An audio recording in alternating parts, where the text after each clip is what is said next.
오늘도 지난주에 이어서 하나님께서 세우시고 또 하나님께서 다스리시는 신정 왕궁 체제에 다윗을 세우시기 위하여 다윗과 함께 돕는 자들의 그 지파들을 소개하고 있습니다. 오늘 소개할 지파는 므낫세 지파입니다. 먼저 이 본문의 내용은 사무엘상 29장의 내용과 병행구조이기 때문에 우리가 그 사무엘상 29장의 내용을 한번 살펴보고 이 말씀을 한번 다뤄보려고 합니다. 다윗이 사울에게 쫓겨 목숨의 위태로움을 느껴서 블레셋으로 망명합니다. 블레셋은 이스라엘과 적대 관계였습니다. 오죽하면은 다윗이 그 다급한 마음에 도망칠 곳이 없어서 블레셋의 아기스 왕에게 찾아가 내가 당신에게 충성하겠다고 고백하면서 망명한 사건이 있었습니다. 이때 다윗이 블레셋으로 망명한 후에 이 아기스 왕에게 깊은 신임을 얻었습니다. 자, 그때에 블레셋은 사울 왕과 이스라엘과 대치하는 상태에서 아벡에 진을 치고 사울과 전쟁을 앞두고 있는 상태였습니다. 이때 블레셋 왕 아기스가 다윗도 함께 동행시켰습니다. 자, 다윗의 마음은 어땠을까요? 지금 망명해서 블레셋 군대에 속해 있습니다. 그리고 자기와의 동족이었던 이스라엘과 그리고 하나님께서 기름 부으신 사울 왕과 칼을 맞대고 있어야 될 상황에서 얼마나 그 다윗의 심정은 난감했을까? 그러면 이 장면을 상상해 보면 너무나도 조마조마했을 것 같습니다. 이스라엘 백성 입장에서는 저 반역자, 저 배신자라고 하면서 손가락질 할 것입니다. 자, 이때에 다윗을 블레셋 군으로 참전시키려고 할 이때에 블레셋에 있었던 많은 방백들, 장관들이 의심하기 시작합니다. 그러면서 아기스 왕에게 다윗을 참전시키는 것을 반대합니다. 저희는 다윗을 우리 군대와 함께 이스라엘과 맞서서 싸우는 것을 반대하겠습니다. 라고 나서고 있습니다. 왜일까요? 이 블레셋 방백들, 이 장관들이 가만히 생각해 보니까는 이 싸움에서 다윗이 스파이 노릇처럼 우리를 뒤에서 칠 수도 있고 아니면 다시 그때에 사울에게로 돌아갈 가능성이 있다고 판단했기 때문에 다윗은 이 전쟁에 참여하지 않게 되는 사건이 일어납니다. 자, 이것이 바로 하나님께서 이끄신 놀라운 능력이었습니다. 왜냐? 이때 이 전쟁 때에 사울이 길보아 전투에서 전사하게 되는 내용이 나옵니다. 만약에 다윗이 블레셋과 함께 이 전쟁에 참여했었더라면 사울을 죽인 이스라엘의 왕을 죽인 사람은 다윗이 되었을 것입니다. 그러면 이 사건을 어떻게 볼 것인가라는 겁니다. 과연 이 사건을 어떻게 볼 것인가? 다윗이 이 전쟁에 참전했을 경우 동족인 이스라엘 백성의 피를 흘려 했었고 심지어 기름 부음 받았던 사울까지 죽이는 상황에 직면하게 되었을 것이라는 겁니다. 이렇게 외형적으로 보기에는 전쟁에서 제외된 것이 블레셋 사람들의 의심 때문이었지만 이 일의 배후에는 우리는 알고 있습니다. 철저하게 하나님께서 동족과의 전쟁을 피하게 하셨다라는 하나님의 섭리적 관점에서 볼 수 있다라는 것입니다. 이때에 하나님이 개입하시지 않았더라면 이 끔찍한 사건이 일어났을 것입니다. 바로 여호와 하나님께서 일하심을 우리는 볼 수 있는 본문이었습니다. 자, 그런데 이러한 장황한 사건들을 오늘 본문에서는 단 한 절만 다루고 있다는 사실, 그 이유가 무엇일까라는 겁니다. 오늘은 다윗이 쫓기는 상황에서 사울과 전쟁에 대치되는 이 상황보다도 어쩌면은 다윗을 돕는 이 므낫세 지파에 대한 어떤 관점을 더 들여다보게끔 오히려 그 지파들이 다윗을 돕는 그 사건에 더 집중해 있다는 것을 우리가 역대상과 사무엘상에 대해서 차별을 둘 수 있습니다. 사무엘서와 역대서에서 다른 관점으로 기록했다라는 점을 우리가 다시 한번 살펴보면은, 사무엘서는 다윗의 안타까운 현실에 그 사건 주체를 블레셋 군대에 있었습니다. 그런데 오늘 우리가 들여다볼 이 역대서에서는 사건 진행 주체가 다윗을 돕는 하나님의 군대를 이루었던 이 므낫셋에 더 초점을 두었다라는 거예요. 이것이 사무엘서는 신명기 사관적 관점에서 순종과 불순종, 그리고 축복과 저주, 바로 이것이 인간의 책임에 있습니다. 그래서 인간들이 순종할 경우에는 축복을, 또 불순종할 경우에는 저주를 이렇게 책임과 징계에 따르게 되는데, 역대서는요, 하나님의 오로지 주권적 은혜에 있습니다. 그래서 자기 백성들을 책임지시기 위한 회복에 초점을 더 두었다라는 거예요. 자, 인간에게도 책임이 있습니다. 그러나 하나님에게도 책임을 가지고 인간을 살리시려는 구원적 관점도 있다라는 거예요. 오늘 본문 내용에서는요, 다윗에게 돌아왔다는 표현을 썼던 그 므낫셋 지파 용사들의 소개를 다루고 있습니다. 한번 오늘 19절부터 한번 살펴보겠습니다. 므낫셋 지파는요, 에브라임 지파와 북이스라엘을 대표하는 지파입니다. 그리고 베냐민 지파와 유다 지파는 남유다를 대표하는 지파였습니다. 자, 그러면 우리가 지난주에 베냐민과 유다 지파, 그리고 이번 주는 므낫셋 지파, 즉 남과 북 대표들이 함께 공동으로 너나 할 거 없이 다윗을 돕는 이 현장을 우리는 목도할 수 있습니다. 뭐예요? 온 이스라엘을 다스리신 하나님, 남과 북의 문제가 아니라 온 이스라엘 다스리는 하나님께서 하나된 이스라엘을 바라보시면서 하나된 이스라엘이 다윗을 지금 지원군으로 나서고 있고 다윗을 돕고 있으며, 이 돕는 군대가 마치 하나님의 군대와 같았다라고 이야기하고 있다라는 거예요. 자, 그래서 원래 원문에서는 므낫셋 지파에서 두어 사람이 다윗에게 돌아왔으나가 서두에 기록됐습니다. 그런데 오늘 우리 한글 개역 성경에서는 다윗이 전에 블레셋 사람들과 함께 가서 사울을 치료할 때, 자, 이게 관점의 차이인데, 왜 그런 원문에서는 므낫셋 지파시 다윗에게 돌아온 사실을 먼저 서두에 뒀을까라는 거예요. 사울과의 전쟁을 하게 된 상황보다도 므낫셋이 다윗에게 온 그 사실을 더 중점적으로 두겠다라는 것이 본문의 핵심이었던 것 같아요.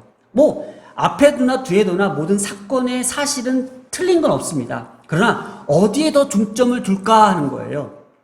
바로 므낫셋 지파가 다윗을 돕기 위한 그 모든 상황인 거예요. 그래서 저는 이것을 이렇게 해석했습니다. 오늘 보면은 다윗에게 돌아왔다라는 표현을 썼어요. 돌아왔다. 므낫셋 지파는 북이스라엘의 대표 지파입니다. 그러면 사울의 비호를 받고 있는 지파였습니다. 그런데 다윗에게 돌아왔다는 표현을 이렇게 쓰는 겁니다. 동일한 동사를 썼던 저가 사울에게 돌아가리니, 누가 한 얘기예요? 블레셋 방백들이 아기스 왕이 다윗을 이 전쟁에 참여시키려고 했을 때에 블레셋 방백들의 입에서 이런 얘기를 했어요. 만약에 이 전쟁에 참여시키면은 다윗이 사울에게 다시 돌아가리니라는 동사를 썼어요. 돌아가리니라는 이 동사의 뜻이 떨어지다, 패배하다, 망명하다라는 뜻이 있어요. 그러니 지금 므낫셋 지파는 사울을 저버리고 사울에게서 떨어져 나가서 다윗에게 돌아왔다라는 거예요. 이 점을 우리가 같이 보아야 된다는 거예요. 아니, 생각해 보세요. 다윗은 지금 도망자 신세였습니다. 심지어 도망치다가 도망할 데가 없어서 블레셋으로 망명한 배신자였습니다. 그리고 블레셋에 완전히 하수인이 되어서 블레셋의 시종을 들은 사람이었습니다. 아무 힘도 능력도 권세도 없습니다. 그런데 사울을 저버리고 다윗에게 돌아왔다는 표현을 썼다라는 거. 이건 뭘까요? 하나님께서 하신 일이라는 겁니다. 자, 그러면 하나님께서 블레셋 방백들을 또 블레셋 이 장군들을 의심하게끔 만들었던 사건이 바로 이 점이었던 것 같아요.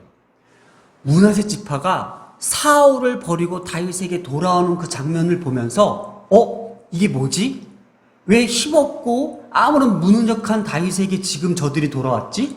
뭔가 꿍꿍이가 있는 거 아니야? 라고 의심할 수밖에 없는 상황이 주어지지 않았나? 제 개인적인 생각을 한번 섞어보았습니다. 그래서 그 장면을 보고 방백들이 안 되겠다. 이거 뭔가 있다. 그래서 같은 동사와 같은 의미를 두고 쓰지 않았나라는 생각을 해보았다는 거예요. 아무튼 하나님께서 이렇게 므낫세 지파를 다윗에게 돌아오게끔 만든 이 장면도 우리가 인간의 방법과 인간의 상식과 인간의 생각으로는 도저히 지금 다윗에게 올 상황이 아닌데도 다윗에게 힘을 보태기 위해서 므낫세 지파를 돌아오게끔 했다라는 이 사실, 우리도 이 사실에 주목해 볼 필요가 있다라는 거예요. 므낫셋이 자기 왕으로 섬기던 사울을 떠나 다윗에게 돌아왔던 의미를 우리가 더 한번 살펴보는 것이 그 다음 구절에도 이렇게 므낫세 지파가 하나님의 섭리 가운데에 다윗으로 돌아왔는데 그때 므낫세 지파에 돌아온 사람들의 이름을 기록했습니다. 그 이름 하나하나를 역대상에서 지금 기록하고 있는데 그 이름은 아드나, 요사밧, 여디아엘, 미가엘, 엘리후, 실로데인데 이 이름 하나하나를 살펴보면은 하나의 그림이 그려져요. 한번 볼까요? 아드나는 즐거움이란 뜻을 갖고 있고요. 요사밧은 여호와께서 주셨다. 여디아엘은 하나님이 아신 자. 미가엘은 하나님과 같으냐. 또 엘리후는 그는 나의 하나님. 실로데는 여호와의 보호라는 뜻을 갖고 있어요. 근데 이 이름을 하나씩 쫙 나열하면은 즐거움을 여호와께서 주셨다. 하나님이 다 아신다. 하나님과 같은 분은 없다. 바로 그는 나의 하나님이시고 여호와께서 나를 보호하신다라는 그 의미를 담고 있다라는 거예요. 자, 그래서 20절에 이렇게 므낫세 지파의 천부장의 소개를 한 이후에 21절을 보면은 이 무리가 다윗을 도와 도둑대를 쳤으니 그들은 다 큰 용사여 군대 지휘관이 되었다고 합니다. 자, 다윗이 시글락으로 다시 돌아왔을 때에 그때 남방 지역을 약탈했던 아말렉을 물리치고 바로 이 도둑대를 이야기하고 있죠. 그 전리품들을 유다 장로와 나눔으로써 바로 이 전쟁을 통해서 유다 사람들에게 신음을 얻을 수 있어요. 자, 그러면 어떤 거예요? 저 다윗이 지금 블레셋으로 망명해서 우리 민족들을 배신하고 지금 우리와 전쟁을 치르려고 했던 그 소식이 있을 거 아니에요. 그 모든 오해를 정리할 수 있을 만큼 지금 돌아와서 아말렉을 물리치고 거기에 있는 모든 전리품들, 전쟁의 물품들을 가지고 와서 유다 장로에게 나눠줬던 행위는 뭐예요? 지금 다윗은 아직까지도 우리의 편에 서 있는 엄청난 리더십을 발휘하고 있는 상황이야 라고 지금 그들에게는 인식할 수밖에 없는 상황을 만들어 주신 거예요. 이렇게 이 사건을 통해 다윗의 리더십을 계획하고 하는 이 모든 하나님의 작품들, 이 작품들을 통해서 성경은 이러한 표현을 써요. 이러한 상황에도 다윗의 세력을 점점 강성하게 하나님께서 보이게 하셨다라는 거예요. 그래서 이 모든 사건의 배후에는 다윗을 돕고자 하는 하나님의 섭리가 있었다라는 것을 이스라엘 백성들에게 회복의 관점에서 하나님을 함축적으로 나타내 보여주는 내용이 여기 있다라는 거예요.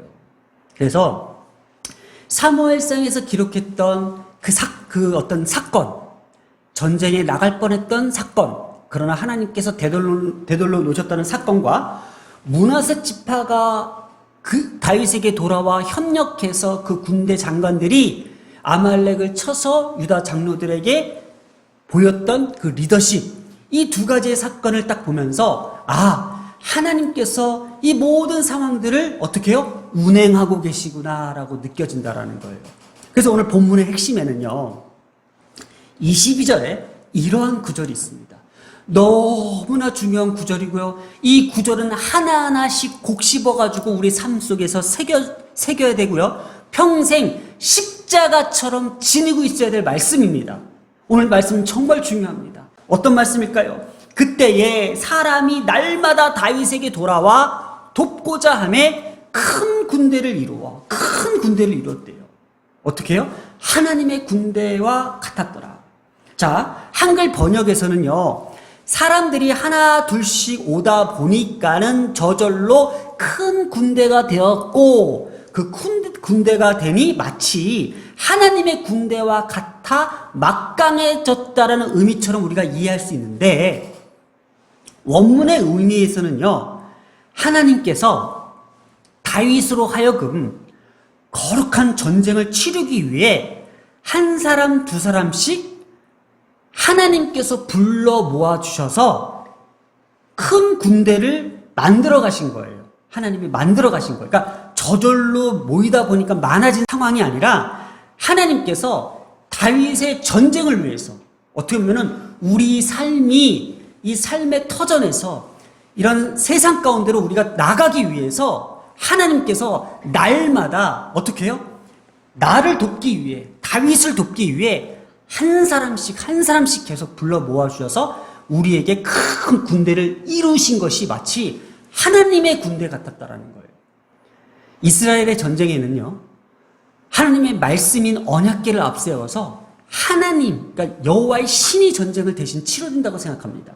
왜냐하면 이 전쟁에는 승패를 우리가 가늠할 수 없기 때문입니다.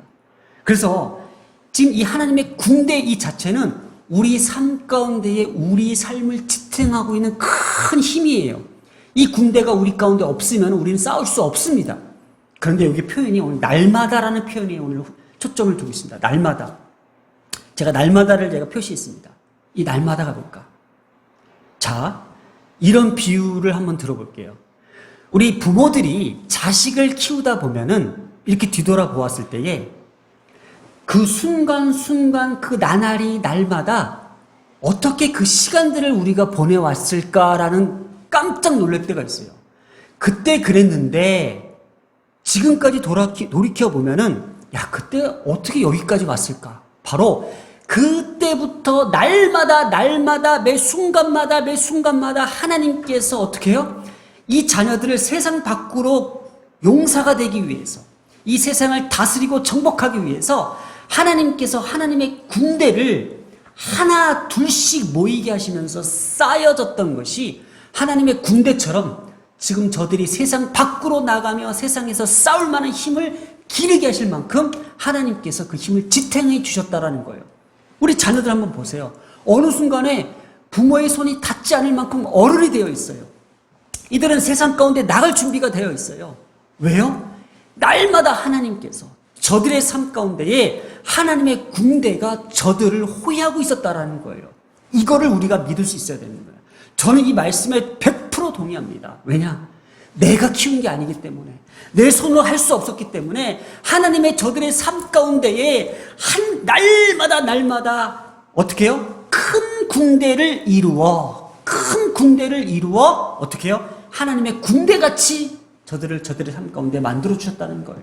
그러니 내일도 우리는 두렵지 않습니다. 왜냐? 하나님께서 날마다 지휘하시면서 하나님의 뜻을 행하는 군대를 지원해 주시기 때문에 우리는 어떻게 해요? 마치 하나님의 군대를 소유한 사람들입니다. 하나님의 군대를 소유한 사람들입니다. 그 하나님의 군대가 나를 지켰고 그 하나님의 군대가 우리를 지켜주실 것입니다. 아멘. 아멘. 오늘의 메시지를 꽉 붙드시기 바랍니다. 날마다입니다. 날마다. 그냥 한순간이 아닙니다. 그냥 내가 필요할 때가 아닙니다. 어떠한 순간에도 매 순간 그 날마다 큰 군대를 하나님께서 어떻게 해요? 이루어 주십니다. 다윗의 상황이 어땠습니까? 도망자 신세였습니다. 얼마나 불안했을까? 얼마나 두려워했을까? 얼마나 속상하고 마음이 아팠을까? 자신의 도망다니는 이 처지가 블레셋 가운데 명명해서 어두침침한 자신의 그 미래 속에서 여기를 빠져나갈 수 있는 방법은 없고 그저 아기스 왕에게 아부를 떨면서 신임을 받을 수밖에 없는 그 상황. 속으로는 어때요? 하나님 앞에 죄송하고 백성들한테 미안하고 내가 정말 하나님을 믿는 사람 맞을까? 매일 밤마다 울었을 거 아니에요. 매일 밤마다 괴로워했을 거 아니에요. 그런 다윗에게 하나님께서 므낫세 지파를 보내셨습니다. 다윗을 돕고자 하여 므낫세 지파를 보내셨습니다. 그래서 큰 군대를 이루어 주셨습니다. 오늘도 하나님께서 그 므낫세 지파를 우리에게 보내주십니다. 다윗이 그 두려움에 떨었을 때에, 다윗이 그렇게 안절부절했을 때에 하나님이 보내신 그 큰 군대, 오늘도 우리에게 그 군대를 허락해 주신다면 내가 무엇을 두려워할 수 있으며 내가 어디를 못 갈 수 있으며 하나님의 군대가 오늘 나를 살리시고 오늘 하루를 살게 하십니다. 그래서 오늘 이렇게 기도했으면 좋겠습니다. 날마다 큰 군대를 이루어 주셔서 오늘도 그 어두움을 물리치게 하여 주시옵소서. 날마다 큰 군대를 이루어 주셔서 오늘의 두려움을 이기게 하여 주시옵소서. 날마다 큰 군대를 이루어 주셔서 오늘도 승리하게 하여 주시옵소서. 우리 함께 기도하겠습니다. 사랑의 하나님, 지금까지 살아온 모든 길들 하나하나가 날마다 나를 도우시는 하나님의 도우신 그 손길, 그 큰 군대를 이루어 주셨기에 지금의 이 순간도 이렇게 우리가 당당하게 서 있습니다. 하나님이시여, 우리가 두려워할 것이 없으며 물러설 것이 없는 것은 바로 다윗과 같이 그 어둠의 처지에 있을지언정 하나님은 우리를 끝까지 지켜 보호하시기 위하여 그 큰 군대를 이루어 주십니다. 하나님, 그래서 오늘 그 므낫세 지파가 다윗에게 돌아온 사건을 그렇게 부각시키기 위해서 하나님, 다윗을 돕기 위한 모인 그 므낫세 지파처럼 오늘도 우리 삶 가운데에 하나님의 군대를 보내주시옵소서. 이 모든 말씀 우리 주 예수님의 이름으로 기도드렸습니다. 아멘.